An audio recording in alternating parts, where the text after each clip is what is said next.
This next example is a client-server chat application in Java using sockets. And we've talked about these things before, but we're using a couple of array lists here. And they're sort of like arrays, but with additional features. Whereas an array you can't really resize. Array lists are like vectors in Java or C++. You can resize them when you need to. They can grow and they can shrink. Okay, so one is going to hold connections because we want an array list to be able to hold all the connections. We need to be able to iterate through this using an iterator so that anything that is, any message sent by one client, we need to echo out and go through, or iterate through all of the items, objects in the array list so that that message can be echoed to all the other users and their chat clients. And in addition to that, I also created another array list just to hold the current users. All right, and this is just, notice that I'm declaring the data type here. So in this case, this is an array list of sockets, and this is going to be an array list of strings. All right, so this is sort of my, first class here. There's four main classes in this project, but remember we have to start the server first. We have to get that done, and it has to sit there and be listening and ready to take connections. So we have that. We have these global array lists here. We have a static main method. And remember, we either have to throw an exception or we have to take our processes and put them inside of try and catch blocks, or both. So in this case, I'm throwing an IO exception. I'm catching an exception. And inside the try blocks, my port is 444. I'm going to instantiate a new server socket called server. And it's going to open up on port 444 and sit there and listen. We'll display waiting for clients, at the command prompt. When I do this, I'm going to create a while true loop, and this is sort of an infinite loop, and the only sentinel value will be, when we hit a break, to actually get out of our loop here. So while this is true, in other words, while this is going on and everything's in our try block until something happens for us to get out of our try block, then in this case, I'm going to instantiate a new object, a socket in this example, instead of a server socket. And I'm going to take my server socket and call the accept method or function. And the return value of that is going to be assigned to this new socket here, sock. Okay. And when I do this, this is going to be added into my connection array, all right, my array list of sockets. So it's in there. Okay. And every time I do this, every time I accept a connection and it gets assigned to a new socket, that socket has to then turn around and be added to my connection array.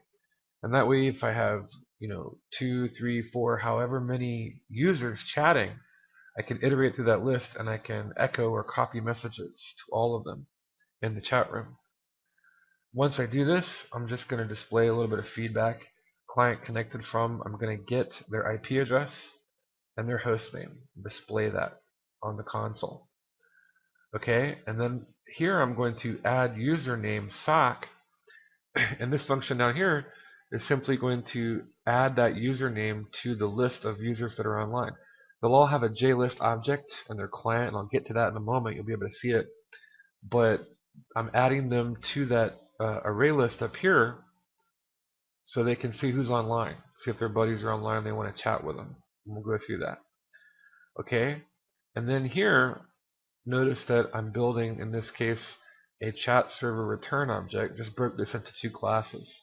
This is actually just extended from a tutorial project from a book, that I read. I just kind of added a bunch of new stuff to it and customized it on my own. Rebuilt the interface and everything. But in this case, I need to take this object here, and I'm going to, it accepts in its constructor a socket object. And so I'm going to pass in this case, every single person who connects that my server socket accepts, who then gets added to the array list, is then going to, they're then going to be turned around and passed to this constructor here. We're going to instantiate and build a chat server return object, and their socket's going to get passed to the constructor. So just remember that, file that away in the back of your brain someplace, because when we get done going through this, we're going to have to go through this class. And then we need to, create a new thread. This is a multi-threaded process here. All right, so each one of these is going to basically occur, or it's going to take place in its own thread. So, passed into the constructor as an argument to the thread class object here.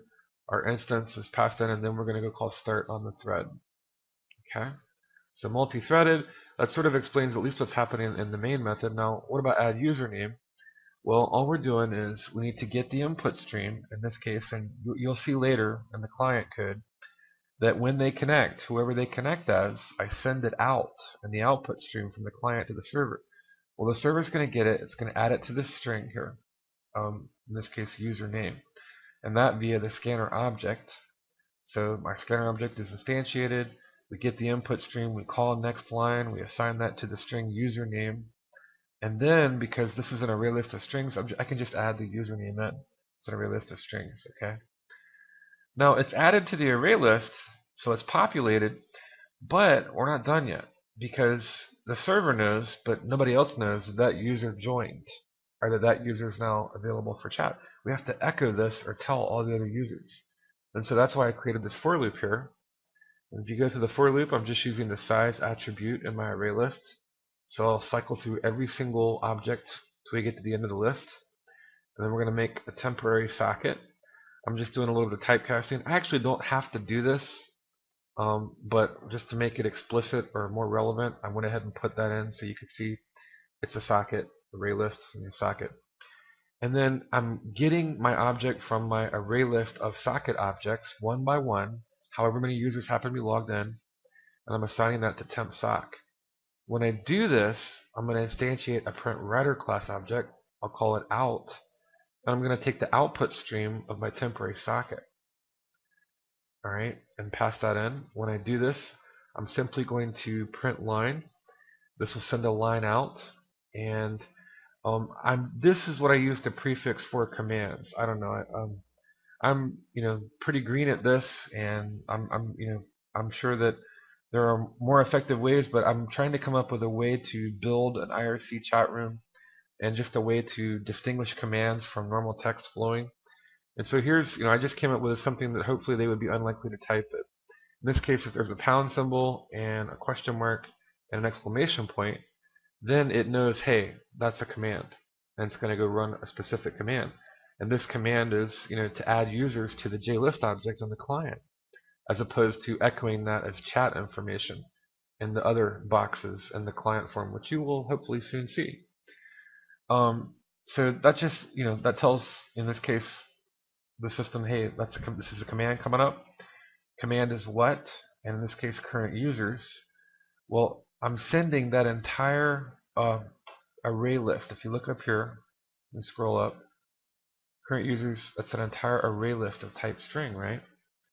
So it's a command, and this is an entire array list. And eventually I'll convert it to an array and use it to populate the values inside of a JList object. And finally, I have to call the flush method whenever I do this, each time I send data out that way. So all of that, just notice that all of that is happening repetitively over and over and over. It's iterating inside of a for loop for every object there.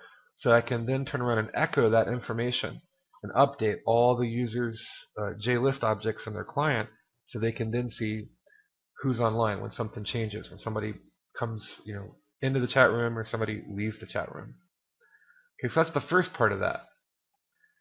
Now, the second part, in this case, this is the class of object. This is all still server code, but here's the class of object that we're building here. So notice that I have some globals, in this case a socket, sock, and a scanner object, a print writer object, and a string. And I figured it'd just be easier to use globals for this, so you could make it local and recode it that way if you want for security reasons, whatever. But I was trying to make this, the least amount of trouble, I guess.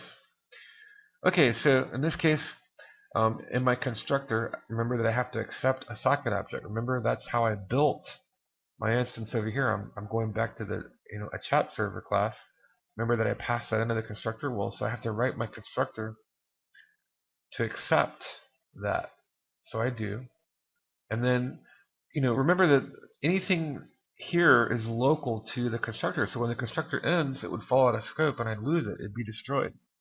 I don't want that, so that's why I'm taking this sock here, the global, and I'm assigning the argument, the parameter here, and that way when my constructor ends, I still have a pointer to the original object. It persists in memory.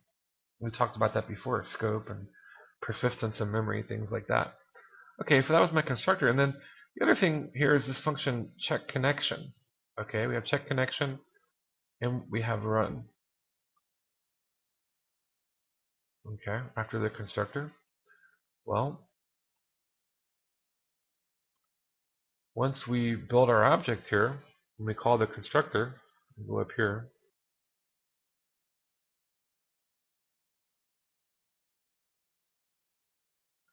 as a threaded object, it's automatically going to call the run method. Remember, when you implement the interface runnable, you have to include, or it's abstract, the function run. And so if you look here, when I have my instance of the thread class, when I call start, because I passed that in, then this object here, which is the actual, that's the class that's, implementing the interface runnable. When I call start on that thread, it's going to go call the run method in this class here. So after the constructor, this is what happens. Okay. And then what do? Well, we instantiate a scanner and a print writer. This gets the input stream, and this gets the output stream. This is incoming data. This is outgoing data from the server. And again, here's sort of another, functional infinite while true loop until something happens and we fall out of our try and catch blocks. What do? We call check connection. Well, what does check connection do? It checks and says, well, if not socket is connected. Well, this code would all be skipped if the socket is connected. If that value returns true, then we skip this. But if it's not connected for some reason, then what happens? We have to iterate through our connection array, in this case, for all the objects in the array, and then we need to get that object. And then if a chat server connection array is equal to that socket, we have to remove that socket. All right, we don't want that socket to remain inside of our array list. Remember our array lists up here? So we're going to remove it if they've disconnected. Okay. And then once we've done that, here's another for loop. And then in our connection array, we're simply going to go through and we're casting it to a socket. And here, our print writer object, we're getting the output stream. And then we're going to print or display a line, their IP, their host name, and just let the administrator know, whoever's running the server in the console, that that user disconnected. We have to call the flush method to flush it out, the data stream.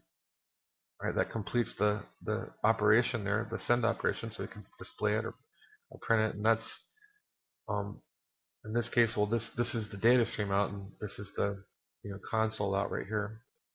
So this is what I guess the administrator would see,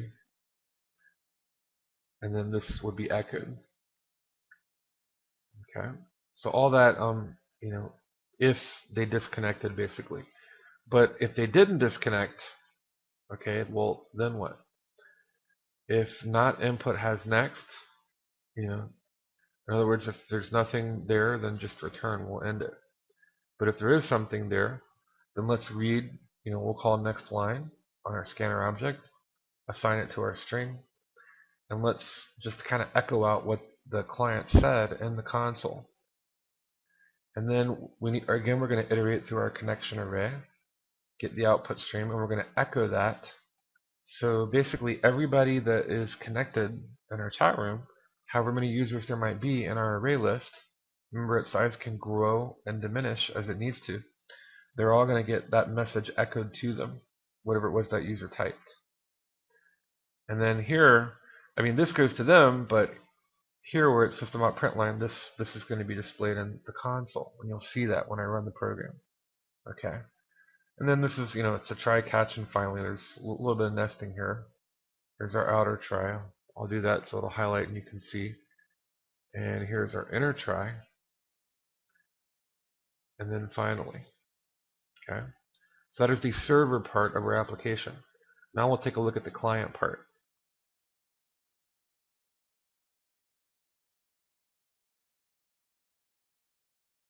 Okay, whereas the server was sort of the business end, or the engine of our chat application, the client side is sort of the fun part.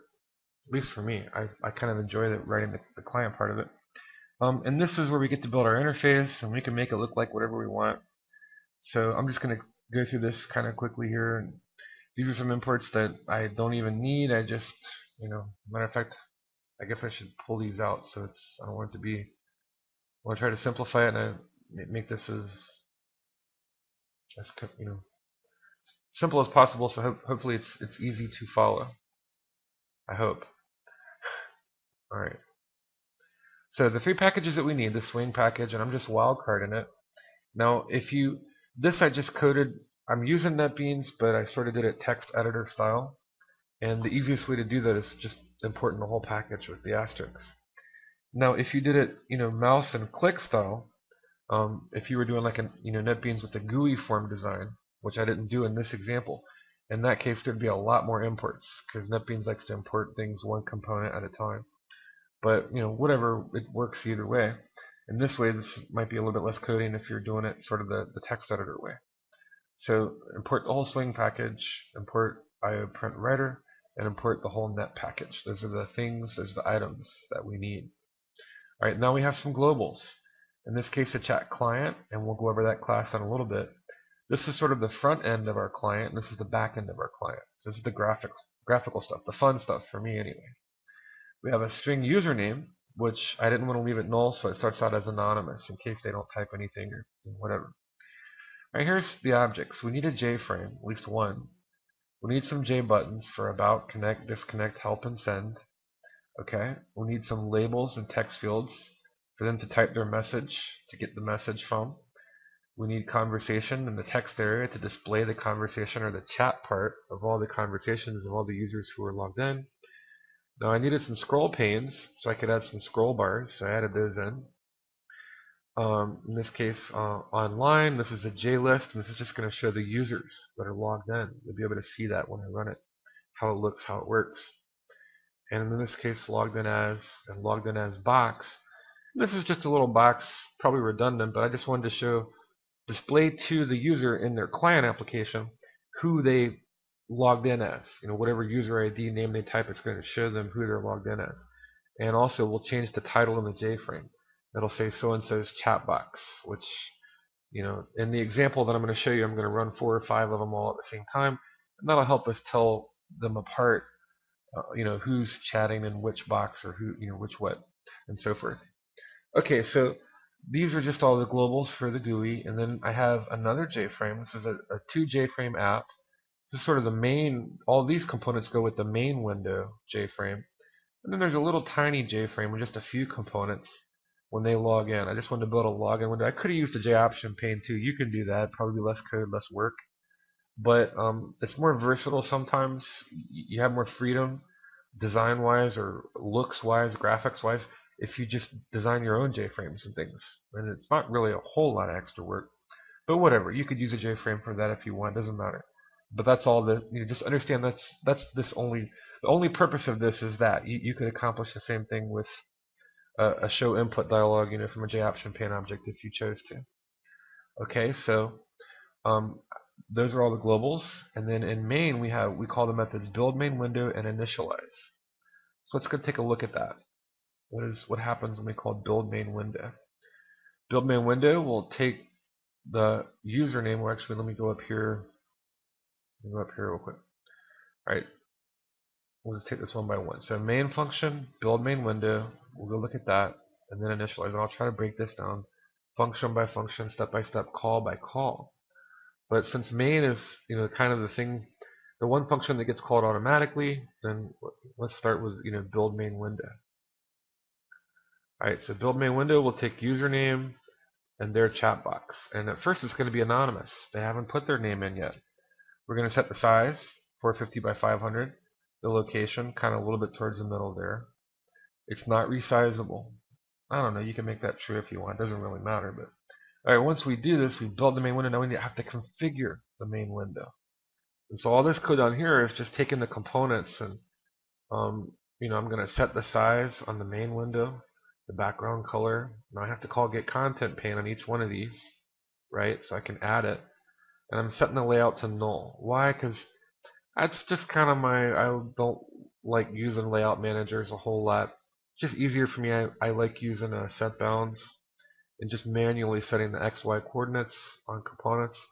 And it's really easy to do that in the GUI form design tool in NetBeans too. So it's I guess it's a matter of preference, whatever. But I'm not a big fan of layout managers. I kind of like null layout, and I like doing absolute positioning with X and Y. But that's up to you.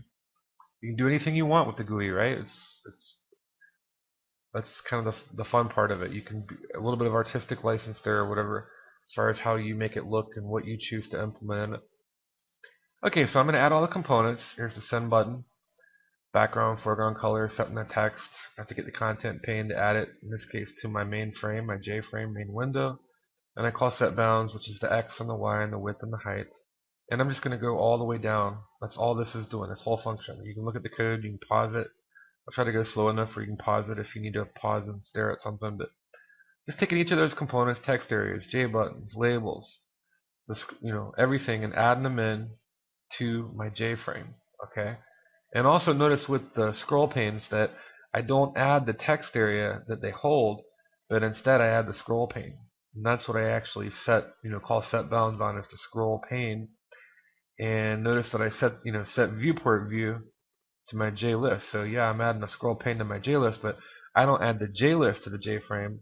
I add the scroll pane to the JFrame that contains the JList.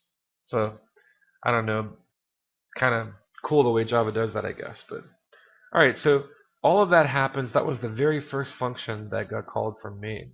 Let's scroll back up here. That was all in build main menu, and build main menu turn on and call configure. All right, so now we get to initialize.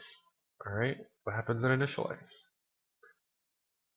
Well, the send button is disabled, and the disconnect button is disabled, and the connect button is enabled. Okay, and so it just sits there and it waits. The form will be displayed, it'll wait. And what does that look like if I hang on, I'll run it, launch it just to show you what it looks like. So it pops up, and this is what it looks like. Okay, and Bob, Sue, Jenny, Anna, they're not really connected. I just put that in there to show you what the form looks like. Okay, that's what the form looks like. And again, that's down here. Let me go down. I don't know, maybe that was a bad idea. Maybe, I hope that's not. I'm just trying to show what it looks like. But if that seems confusing for some reason, then here, let me do this and let me do this. Because those users aren't really logged in yet. We haven't ran the server. Nobody's logged in yet. I'm just showing you what the interface looks like. But there, maybe that was a bad idea. All right, so this is the interface here. This is what happens. Now it's event based. So the event is we're waiting for them to click connect. Now I don't want to do that because in this case it'll be an exception. It'll crash. Server's not running. There's nothing to connect to yet. That'll show you what the GUI looks like so far. Okay. Capiche? All right. So do that. We call initialize and we wait. Well, what's the next event that's going to happen? We're sitting there waiting for an event. Well, if you go, let me go through here, and I'll show you what happens. Let me go down to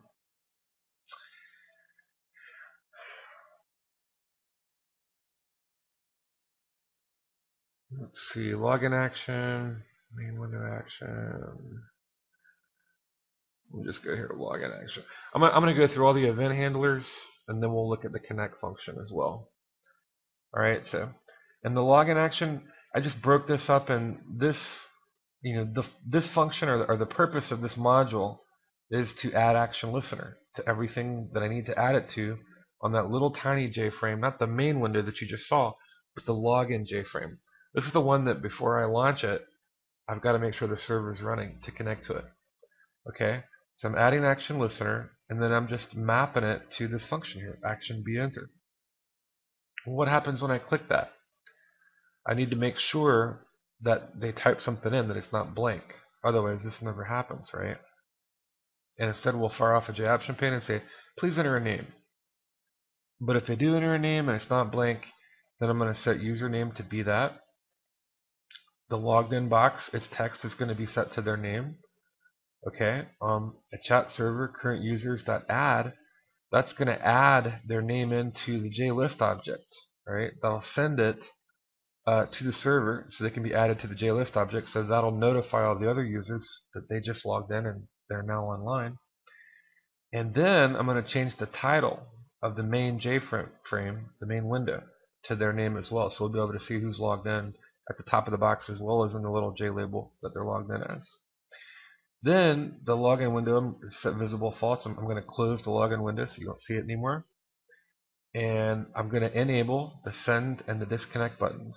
Until you connect, you don't want to enable this. But now that the user's connected, now they can send and now they can disconnect. Okay. And then the connect button I'm going to disable until they later disconnect. And then I call the connect method. Okay. So looking at the connect method, what happens in the connect method? Remember that all this has to be inside of try and catch blocks. So in the connect method, I have a port 444, and here's my host name. I'm going to instantiate or build a new socket on the client side. Hostname Galactica, which is my computer's name. I know, dorky. That could be an IP address, domain name, whatever. And then my port 444, which magically is the time I seem to wake up 3 or 4 times a week, and I have no idea why that happens. Alright, so I do all that. I open the socket. It listens. It goes to this host and it's trying to connect on this port, which has to agree with the server. And remember, the server is listening with a server socket on port 444, so that way they agree. And then I'm just going to display you connected to, just printing this out, okay? And in this case now, chat client, which is this class, which we haven't even gone over yet, I'm going to build an instance of it, right? But it's global. If you look up here, it's just sitting there waiting as a global. Now I'm actually going to build it, do something with it. And this socket that I instantiated here called sock, I'm going to pass it into the constructor as an argument. So remember that, file that away in the back of your head somewhere. Remember that that happened. So later on when we jump over to that class, you'll remember, hey, that's that argument, that parameter, that's what's happening. It's getting passed from this class to that class. Okay, so we instantiate a print writer class object. When we do, we're going to call the method getOutPutStream on our socket object, and we're going to simply send the user's name. Alright, and we're going to flush the stream, and that'll send the user's name. So again, their user's name can be added to the array list, and later on, that way we can then turn around and the server can send that to all the clients, letting them know that that user logged on, and it'll show up in their JList box when they write their client program there. Okay, and in a similar way to what we did with the server object, we're launching this as a multi-threaded process. So it goes in as an argument to the constructor of a new thread object. We call start on it.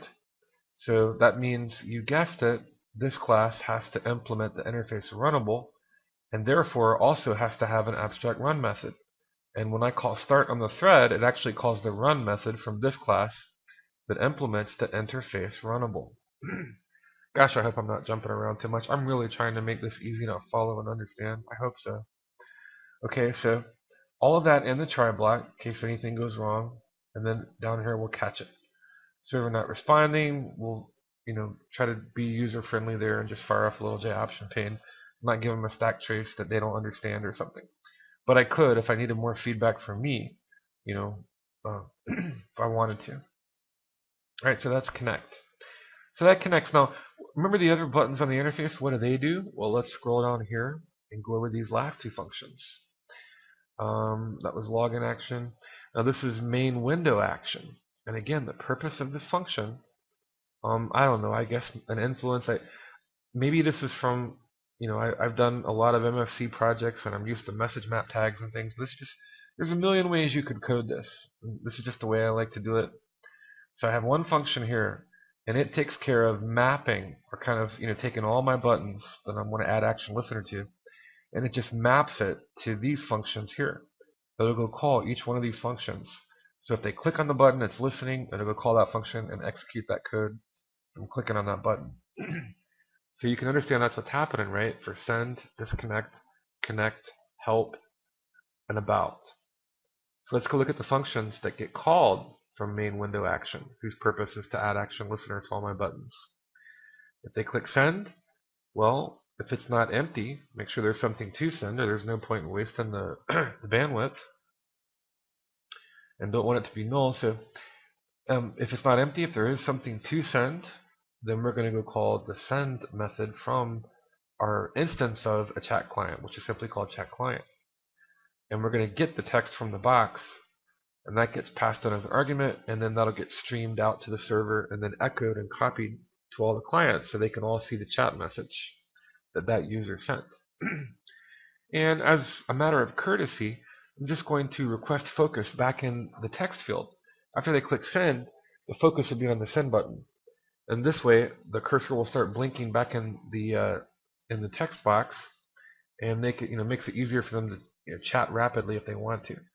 Now, the only other thing I haven't done yet, which would be easy to do and probably make this more convenient, I should add key listener. I should implement the key listener interface and catch each key event, and then when the focus is in that text field, I'll add key listener to it, and then they can just hit the enter button. That way they can rapidly chat back and forth. Just some things to think about that you could add to the project to improve it. Haven't got around to doing it yet, but it'd probably take me 10 minutes not even that, if I wanted to add key listener. So there's an idea. But that's all the send button does. So disconnect. Okay, what does disconnect do? Again, with our instance of a chat client, sans to underscores, it calls the disconnect method. And again, I need to try and catch because of the code that you'll soon see takes place there. And all help does is just fires off a JApp Champagne show message dialog. But you can put whatever you want to put there, or make another JFrame. If you want to get real fancy, build another JFrame and have it pop up and put all kinds of stuff on it, whatever you want to do with it. So that's my basic GUI, right? My basic graphical interface. That's sort of the front end of my front end. Now, both client sides, I guess you could almost consider the front end, but this is like the graphical interface to my front end. Now, if that's so, then this is sort of the meat and potatoes part over here. So remember our global up here, chat client, how we built an instance of it? Well, let's hop on over to this class and take a look at it. And I'll just kind of go down the code here. Not as much as my GUI here, but again, we have some globals, right? A socket, a scanner, another scanner, in this case, a print writer object. Okay? Let's look at our constructor. It takes a socket as an argument or a parameter. Why? Remember when we instantiated chat client or global here in this class? Remember we passed in the socket that we instantiated up here, listening on this host and this port? Well, that comes in. Now remember that, again, this is local. So if I didn't have a global up here to make it point to receive the return value, or to assign it to, then as soon as the constructor ended, it would fall out of scope and be destroyed, and I would lose access to that socket from this class. So to make it persist in memory, I connect it to this global up here. And that way, even though the constructor ends, it stays connected, and I can still access it. Okay, well, there's that when we build the object, but remember when we call start over here, because this class implements the interface runnable, it goes and calls the run method. Start on the thread object X equals the run method, and this class here, that's the actual thread, the one that's implementing the runnable interface. So it calls the run method. What happens in the run method? It's going to instantiate a new scanner object and get the input stream, and a print writer object and get the output stream. Okay, and we're going to flush, and we're going to call this method here check stream. Alright, when we're done, we're going to close the socket, and of course we have to catch anything that goes wrong in our try blocks there. Alright, so you're probably saying, well, what happens with checkstream? And checkstream is just a loop here, and it goes and calls receive. And receive, as a method or function, says, well, does this person have anything to say? Is there anything in the stream and input? If there is, then we'll do something. If not, nothing happens. Just skips it. But if there is something there, let's call next line. Now let's look and make sure, this is information. This is a stream coming to us from the server to the client. So let's look and see here. Is it a command? If it's a command, well, if this is a command, then this is the prefix here, the pound symbol, the little question mark there, and the exclamation point. That's probably not something that you'd want most people to know if you were writing a chat program, but a lot of chat programs do something like that. Or IRC, server and client chat programs, they will have special combinations of characters that they'll stream back and forth to each other, and they represent different commands. I know my example is probably way too simplistic, but that might give you an idea about how that works in some IRC chat clients. Alright, so anyway, this just tells the client, hey, this isn't a normal piece of text being echoed from the or being sent from the server and echoed to all the clients and chat. Alright, so because of that, it's a command. Here's what we want the client to do. We have to do a little bit of manipulation here because we're sending an entire array list. This is a prefix, and then in addition to that, there's an entire array list of users who are logged in. So we're going to use the method contains because we don't know what else is going to be in the stream in that string. But if it contains this prefix here, this combination of characters, we know it's a command. So now we're going to get a substring, in this case after 3 characters. So we're going to peel off or strip off these 3 characters. That's what temp1 is. And then because I'm sending an entire array list, I have to replace these brackets with nothing, because it encloses everything in an open and closing square brackets. I'm going to peel those off. Okay? And then what I do, I'm going to split the string. Wherever there's a comma and a space, I'm going to split the string. And this function here, split, will take this, and it's a single string, a long string composed of a bunch of users' names with a comma and a space between them. Well, this is the delimiter, or sort of the argument, the parameter here. It's going to look for that comma, that space, and when it sees that, it's going to strip that out, split it, and every single user's name will become an element in this string array. Okay? Pretty cool functions, huh? And they're all built in. They're all built into Java, and you can just use them. Java's so cool. I love it.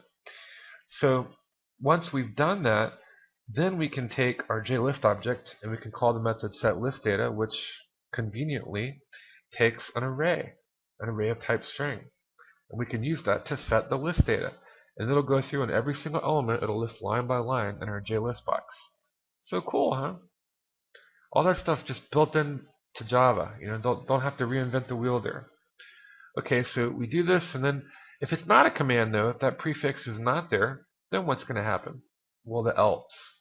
This puts the user's names in the JList, but if it's not a command, then instead this happens, which means it's just going to echo or append to the big text area on the left of the client window and that JFrame main window. It's just going to append whatever that user said, and whatever that little bit of chat information was coming from that user will therefore get echoed from the server to all the clients, and they'll all get to see what Susie typed or Bob typed or whoever.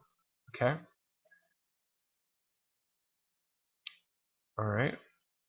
Now what about send? There were 2 other methods, remember, that got called from this class? There were send and disconnect. Well, how do they work? Well, send is simply going to take out, and let me scroll up to the top here. Remember what out was? It was a print writer object. Okay, remember where we instantiated it? In our run method.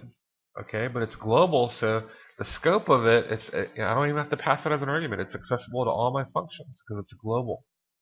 I like to do that a lot. I know a lot of programmers, developers, they frown on that. It's polluting the global namespace. It's not secure. They're right. I'm sure I'm a lousy coder here, but I just think it makes it nice and easy sometimes when you have a global. Just kind of you can easily pass things around from function to function, and this is just sort of a little learning process for me here in Slash tutorial, so I'm not really worried that much about security. But I like to use those globals. Yes, I do. He's polluting the global namespace. Ah! But anyway. Alright, so print stream object. And in this case, what do I want to do? Well, I just want to take the user's name and tack on to that whatever it is that they want to say. So I'm going to take that, I'm going to send that, I'm going to, I call the flush method, and that completes the process. You can think of like flushing it down the pipe or sending it down the socket to the server. And then when I do that, again, as a matter of courtesy, I don't have to, but I'm going to clear the text field. And that way it makes it nice and convenient for them, so they've sent that message, and when they get ready to type another one, the text is clear. They don't have to erase it manually by hitting backspace. And remember, we called request focus over here, so it clears the text for them, and it makes the cursor blink in the text field. Just kind of convenient. Maybe the only thing left to do is, like I said, add key listener to it so they could just hit the enter key and then they could chat real fast. Alright, the last function we haven't looked at yet is disconnect. And what does that do? Well, we're simply going to echo out so-and-so, whoever they were that decided to click the disconnect button, has disconnected. Again, I have to call Flush to send the data on its way to the server to get echoed out to all the clients. And we're just going to fire off a little JAption pane to the user, letting them know, hey, pop up, you disconnected. System exit 0. So let's make sure. Did I actually cover all of the functions there? Yes, I did. Good grief. Maybe I'll have to split this into multiple videos or something. So anyway, now that we've gone over all the code, let's see how this thing actually works. We'll watch it in action.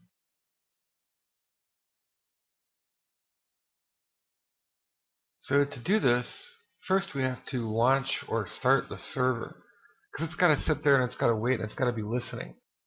And remember that that's this class, so I'm going to run it, and then it will turn around and build an instance of a chat server return class. So it's sitting there, it's waiting for clients. And then once we do this, now I can actually launch my GUI. Alright. So here's my GUI. Notice my button's being disabled. I'm going to click on connect. Here's my next JFrame. And I'll put my name in. Alright, so I'm currently logged in as Charles Germany. Charles Germany's chat box, and I'll throw my box up over here. I'm just going to open up a few more users. Notice I'm added to the J list there. Alright, so a new user logs in, and they're going to connect, and this is Susie. Alright, so she's logged in. And you can see, in this case, our names are being echoed. There's the J list there, and there we are. Alright, I'm going to log in 2 more users here. So another user fires up their client, connects to the server, and they're going to log in as Anna. Okay, Anna. Oops. Yeah, we'll log in there. Alright, and we put Anna over here. Actually, down right there. Alright, so you can see I bring all these other boxes up here. It's being echoed out to the J list. And let's just add a 4th user in. Let's see. Who else is going to log in here? Alright, Jacob. Alright, so these are our users. And let me line them up here. I'll just make all the chat boxes visible there. So you can see what it looks like.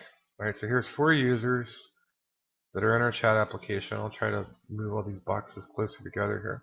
And they're all connected to the same server. And if I were to go to the server, you know, and again, since I'm using the loopback here and I'm running everything out of NetBeans, it's all connected from the same host. But you'd be able to see the IPs, the host names, and where they were connecting from. They were from different IPs. So again, if I were going to send messages out, let's say that, alright, if I was the first person to connect, I'll say hi. Alright, and then I'll click send. When I do that, notice it sends my name, Charles Germany, hi. And let's say that Susie connected after me, so she answers back, hi Chuck, and she sends that. So Susie says, hi Chuck, and I say back, hi Susie, and I send that back. And you can see, alright? And then let's say Anna gets in on the conversation. What's up? So she'll say, what's up? And she sends that. And then Jacob says, not much. Boring night. I don't know. Jacob's bored. But you can see that, you know, they're all chatting back and forth and they can have their conversation and so forth. Okay.